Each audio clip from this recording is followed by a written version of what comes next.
என் பொண்ணை கட்டி கொடுத்தா நீ ஒழுக்கமா நடப்பையா பொண்ணா? சாமியார் சொன்னா நடக்கிறேன். ஆனா இந்த சாமியார் மாதிரி நடக்கப்படாது. எந்த ஜென்மத்திலையும் உங்களுக்கு முடியே முளைக்காது. செல்வராஜருடைய தம்பி தான் பாண்டவர்கள். அவர் சினிமாவுக்கு வந்து உள்ள வந்தது அண்ணனால தானா? அண்ணா தம்பி 2 பேருமே சேர்ந்து நடிச்சிருக்காங்க. தம்பியோட நடிக்கிறத பத்தி சொல்லுவாரா? வந்து எதுவுமே சொல்ல மாட்டார். வந்து ஷூட்டிங் விஷயம்லாம் வந்து ரொம்ப வீட்டில் சொல்ல மாட்டார். உலகம் சுற்ற வாலிபன் வந்து இந்த டிசைன் அதுவும் ரெட்டாலேயே இவர் தான் போட்டார். ஆனால் தம்பி வந்து கொஞ்சம் முன்னேறணும்னு சொல்லிட்டு தம்பி பேரை கவுண்டமணி சார் சொல்லுவாங்க, அவன் நடிக்க முடியல, என்னால் நடிக்க முடியலடா அப்படின்னு சொல்லுவாங்க. பெத்த அப்பங்கிற முறையில கடைசியா ஒரே ஒரு சந்தர்ப்பம் கொடுறான்.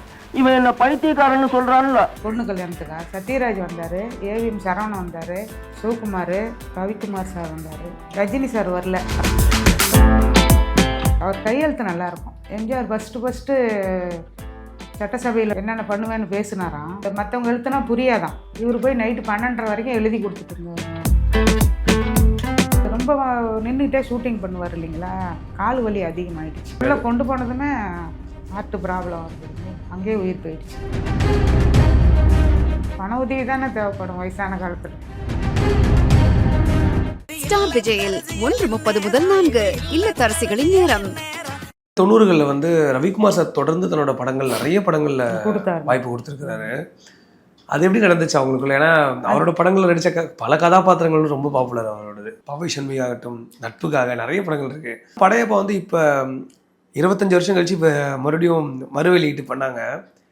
இப்பயும் மறுபடியும் வந்து செல்வராஜ் சார் எல்லாருமே பார்த்து அந்த ஏன்னா அந்த குறிப்பிட்ட காட்சி வந்து ரொம்ப முக்கியமான காட்சி. படத்துலேயே காட்சியாக இருக்கும், வசனமே இருக்காது, ஆனால் ஐயாவுக்கு ஒரு க்ளோஸ்அப் ஷாட் இருக்கும். போது நீங்கள் சொல்கிறீங்க இல்லையா, சிவாஜி ஐயா, இங்கே மணிவண்ணன் சார் எல்லாருமே இருப்பாங்க ரஜினி சார்லேருந்து. ஸோ ரொம்ப முக்கியமான ஒரு ஒரு ஆளாக இருப்பார் அதுக்கு அந்த சீனில்.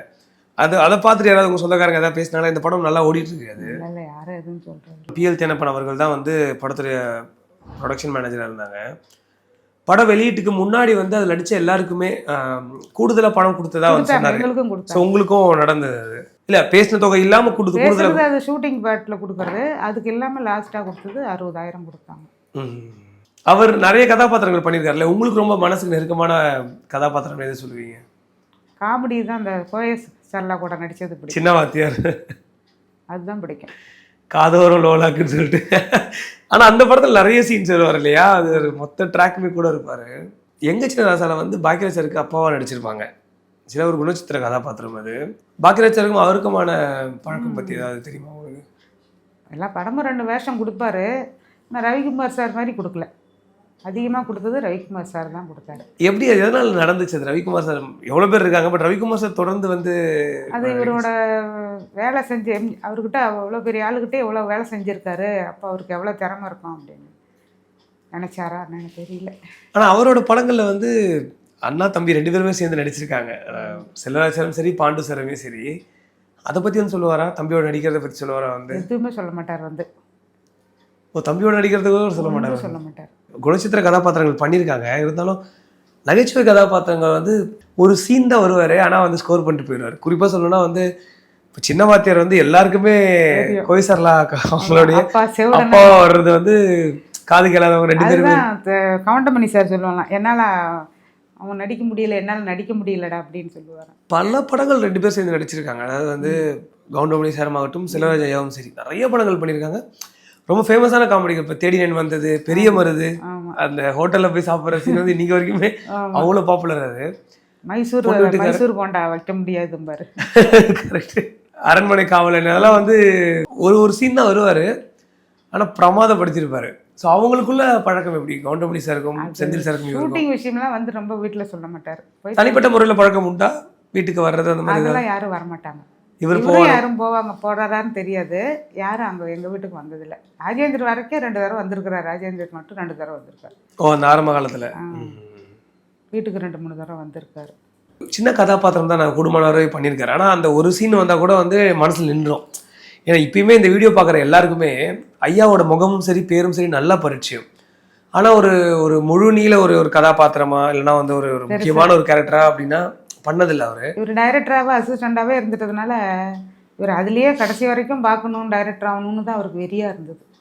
படம் இயக்கணுன்ற முயற்சி பண்ணிட்டே தான் இருந்தாரு. பண்ணிகிட்டே தான் இருந்தார் லாஸ்ட் வரைக்கும். செல்வராஜ் சாரோடைய பெரிய ப்ளஸ் வந்து டைமிங். அதாவது வந்து ஒரு நடிகருக்கு டைமிங் ரொம்ப முக்கியம். அதாவது ஷூட்டிங் போகிற டைலாக் பேசுகிற டைமிங் சொல்ல டைமிங் சென்ஸ்ன்னு சொல்லுவாங்க.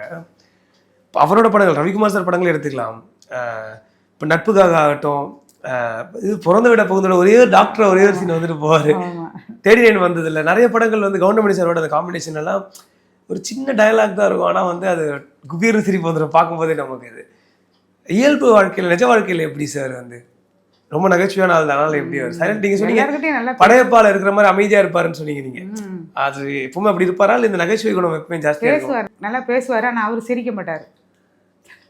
வெளியிலலாம் எப்படி பேசுவார்னு தெரியாது. வீட்டில் ரொம்ப ஷூட்டிங் போயிட்டு லேட்டாக தானே வருவார். அவ்வளோவா இல்லை, தெரியல. உங்கள் பொண்ணோட எப்படி இருப்பார் சார்? பொண்ணு மேலே பாசமாக இருப்பார். உங்கள் பொண்ணோட பேர் அவங்க என்ன பண்ணுறாங்கன்னு சொல்லுங்கள்.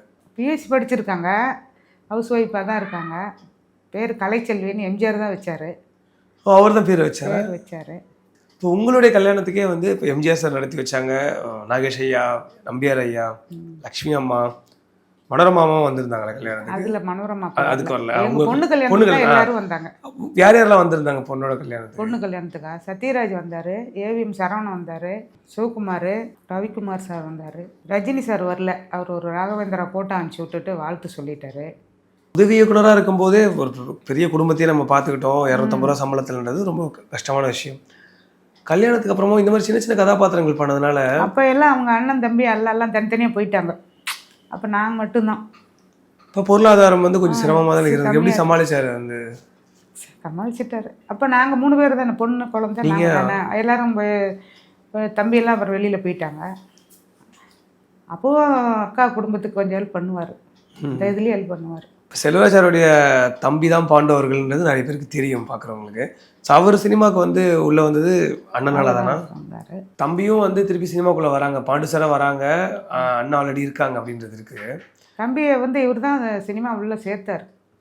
அவர் படிக்க தான் வந்தாராம், ஆர்ட் படிக்க தான் வந்தாராம் சென்னையில். தம்பியே இவர் வந்து உள்ள. ஆனால் அவர் விருப்பம் இருந்துச்சு அவருக்குமே? அவருக்கும் நடிக்கணும்னு ஆசை இருந்தது. ஆசை இருந்தது. இப்போ நீங்கள் சிரித்து வாழ வேண்டல அவர் ஒரு சீன் வருவார். பாயா பாண்டு சார் வந்து பாண்டு சார் இவர் தான் ஷூட். அப்போ தான் சொல்லுவாராம், தம்பியை உள்ளே கொண்டு வந்துட்டியா அப்படின்னு கேட்பாராம். எம்ஜிஆர் கேட்பாராம். உலகம் சுற்ற வாலிபன் வந்து இந்த டிசைன் அதுவும் ரெட்டாலேயே இவர் தான் போட்டார்.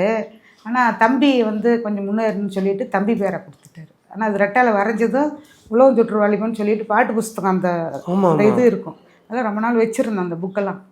அது இவர் வரைஞ்சதா? இவர் வரைஞ்சது தான். ஆனால் தம்பி வந்து கூட தம்பி வந்து ஆர்டிஸ்டாக இருந்ததுனால கூட வந்து சேர்த்துக்கணும். இவர் எல்லாரையும் கொண்டாந்து நல்லா ஃபேமிலியே 11 பேரை வச்சு சாப்பாடு போட்டாருன்னா அப்புறம் அவர் பேர் எடுத்துக்கிட்டாருன்னு சொல்லிட்டு இவர் ஒன்றும் கேட்கல. சரி தம்பி தானேன்னு விட்டார். இரட்டை இலை சின்னம் வந்து செல்வராஜர் வந்து வரைஞ்சது. அதில் உலக சுற்றுவாளிபன்னு அந்த ரவுண்டும் பாட்டு புஸ்தகத்தில் அந்த அதுதான் வரும் வச்சுருந்தோம் ரொம்ப நாளாக. ஏன்னா அவர் ஒரு ஆர்டிஸ்டாக ரொம்ப பாப்புலராக இருந்தார். அவர் பாண்டு சார் வந்து நிறைய கதாபாத்திரங்கள் எல்லாமே நிறைய நடந்துச்சு அவருக்கு. நாங்களுக்கு இதனால் வரைக்கும் வந்து அந்த ரெட்டையில சின்னம் வந்து அவர் வரைஞ்சது அப்படின்றது எல்லாருக்கும் சில பேருக்கு தெரியும். அவருக்கு தம்பி தானேன்னு விட்டுட்டார். அது மாதிரி நிறையா விட்டு கொடுத்துருவார். ஆசைப்பட மாட்டார், பொய் சொல்ல மாட்டார். அவர் சொல்லுவார் நான் தான் பண்ணேன், அதை சரி தம்பி தானே வரைஞ்சான்னு சொல்லிட்டு விட்டுட்டு அது தம்பிக்கிட்ட ஃபோன் பண்ணி கேட்கல. மனோரமாசியோடையுமே வந்து ஜோடியாவே நடிச்சிருக்கிறாரு வந்து மலரின் ஒரு பயணம் படத்துல. ஸோ அது எப்படி நடந்துச்சு? ஷூட்டிங் விஷயம்லாம் வந்து எதுவும் சொல்ல மாட்டார். தியேட்டருக்கு என்ன படம் பார்த்துருக்கீங்க அவரோட சேர்ந்து? தியேட்டருக்கு போக மாட்டோம், ப்ரீவியூ போடுவாங்க இல்லைங்களா? ஆமாம், படம் ரிலீஸ்க்கு முன்னாடி மட்டும்தான் கூட்டிகிட்டு போவாங்க. என்ன படங்கள் பார்த்துருக்கீங்க அப்படி நீங்கள்? அவர் நடித்த எல்லா படமும் கூட்டிகிட்டு போவார். இதெல்லாம் ரிவ்யூ போட்டால் கண்டிப்பாக போவீங்க நீங்கள்? உங்களோட பொண்ணையும் கூப்பிட்டு போவீங்களா போகும்போது? போவோம் 2 பேரும். அதுதான் வெளியில் படம் பார்த்தது, ஷூட்டிங்கிலெல்லாம் பார்த்தது. கடைசியாக ஒரு படம் பார்த்தோன்னா பல்லாண்டு வாழ்க்கை வந்து தேவி தியேட்டரில் போய் பார்த்தோம். அப்போ என் கல்யாணம் ஆன புதுசு. Okay okay. அது மட்டும்தான் தியேட்டரில் பார்த்தோம். அதுக்கப்புறம் படையப்பா தியேட்டரில் பார்த்தீங்களா? அப்போ ரிலீஸ் ஆகும்போது ப்ரீவியூவில் பார்த்தோம். ப்ரீவியூலே பார்த்தீங்க நீங்கள்? ப்ரீவியூலே பார்த்துட்டோம். இப்போ நீங்கள் இங்கிலீஷ் வந்து நல்லா பேசுகிறாரு எம்ஜிஆர் சாரே கேட்டாருன்னு சொன்னீங்க. என்ன படிச்சிருந்தாரு சார்? பிஎஸ்சி படித்தேன்னு சொல்லுவார். பிஎஸ்சி படிச்சிருந்தாரு. ஸோ அந்த காலத்து பிஎஸ்சின்றது பெரிய விஷயம் இல்லை? அவர் கையெழுத்து நல்லாயிருக்கும். எம்ஜிஆர் ஃபஸ்ட்டு சட்டசபையில் என்னென்ன பண்ணுவேன்னு பேசினாராம். மற்றவங்க எழுத்துனா புரியாதான். இவர் போய் நைட்டு 12:30 வரைக்கும் எழுதி கொடுத்துட்டு இருந்தார் கட்சி ஆஃபீஸில். ஓ அது எப்படி படிக்கிறதுக்கு அவர் படிக்கணும் இல்லையா கண்ணாடி போடாமல். இவர் கையெழுத்து நல்லா இருக்குன்னு எல்லாரும் சொல்லுவாங்க. பெருசு பெருசாக எழுதுவார். ஃபஸ்ட்டு எழுதி கொடுத்த நான் தான் அவர் படித்தார் அப்படின்னாரு. எல்லாம் என்ன பிரச்சனை இருந்தது உடல் ரீதியாக ஐயாவுக்கு? வயது காரணமா? கால் ரொம்ப நின்றுட்டே ஷூட்டிங் பண்ணுவார் இல்லைங்களா, கால் வலி அதிகமாயிடுச்சு. அதுதான் லாஸ்ட்டாக கால் வலி அதிகமாயிட்டு தான் முடியும். ஆரம்பத்தில் ஒன்று சொன்னீங்க, என்னோட கல்யாண வாழ்க்கை வந்து இங்கே ராயப்பேட்டை தான் ஆரம்பிச்சது, ஐயா தவறுனதுமே ராயப்பேட்டை தான் சொல்லி ஹாஸ்பிட்டல் ராயப்பேட்டை ஜிஹெச்எஸ் உள்ளே கொண்டு போனதுமே ஹார்ட் ப்ராப்ளம் வருது, அங்கேயே உயிர் போயிடுச்சு. ராயப்பேட்டை அரசு மருத்துவமனை சொல்கிறீங்க நீங்கள். நடிகர் சங்கம் என்ன மாதிரி உதவிகள் செய்கிறாங்க அதுக்கப்புறமா உங்களுக்கு? நடிகர் சங்கத்திலேருந்து இல்லை, நலிந்த நடிகர்னு சொல்லிட்டு 3000 ரூபா பென்ஷன் வருது, அவ்வளோதான். அதான தொடர்ந்து வந்துட்டு இருக்கு எல்லாம். அது வந்துட்டுருக்கு. ஃபஸ்ட்டு 1000 ரூபா வந்தது, அப்புறம் 2000 ரூபா, இப்போ 3000 ரூபா வருது.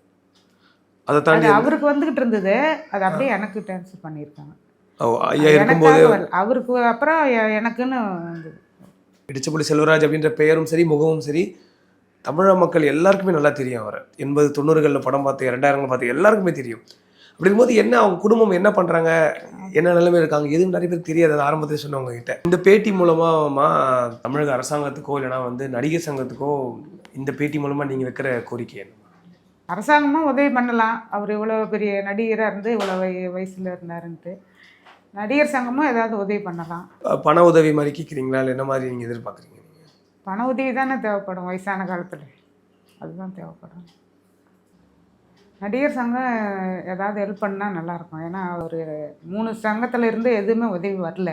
இயக்குனர் சங்கம், டப்பிங் யூனியன், நடிகர் சங்கம், டைரக்டர் சங்கத்துலேயே அதுலேயே இருந்தார். எல்லாத்துக்கும் இப்போ பணம் மாதம் கட்டிட்டு இருந்தார். ஆயில் சந்தான்னு சொல்லிட்டு மொத்தமாக கட்டிகிட்டு இருந்தார். நடிகர் சங்கத்தில் இருந்து பொருளாதார ஏதாவது உதவி பண்ணால் நல்லாயிருக்கும். அதே மாதிரி கவர்மெண்ட்டும் ஏதாவது எங்களுக்கு எனக்கு உதவி பண்ணால் நல்லாயிருக்கும். ரொம்ப ரொம்ப நன்றி உங்களோட நேரத்துக்கு. ஏன்னா வந்து நிச்சயமாக இந்த பேட்டி வந்து ரசிகர்களுக்கும் சரி, இது யாருக்கு போய் சேரணுமோ அவங்களும் நிச்சயமாக அதை பார்ப்பாங்க.